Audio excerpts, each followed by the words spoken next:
Alors, bonjour à tous. Dans cette première partie de l'exposé sur le BIM et les objets ALDES, les objets BIM ALDES, une découverte de la CAD librairie et des différentes manières de récupérer ces objets BIM.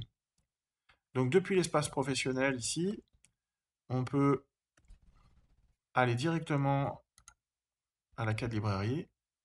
On va retrouver ici, sur laquelle on va trouver tous les appareils disponibles à cette heure. Le catalogue ALDES n'est pas représenté de façon exhaustive aujourd'hui en objet BIM, mais il s'enrichit régulièrement de nouveaux appareils. Une autre manière de sélectionner un appareil et de télécharger consiste à passer depuis la page produit, par exemple. Voilà, ici centrale de traitement d'air. Et puis on va pouvoir, en fonction de ses choix techniques, sélectionner un appareil et accéder à sa page de téléchargement. Donc ici, dans la page téléchargement, on a un petit rappel de ses caractéristiques techniques et ceux du fichier également. Voilà, il ne reste plus qu'à télécharger les objets.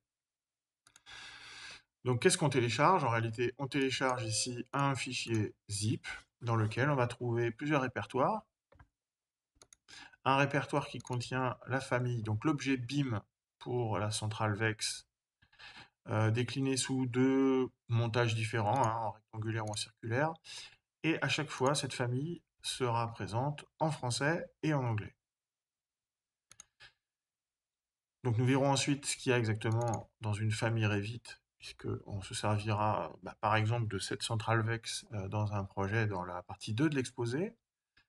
Donc ici, on a également des objets de cette centrale en 3D au format DXF, hein, donc c'est un format plus universel mais vectoriel, hein, qui n'est pas un objet BIM.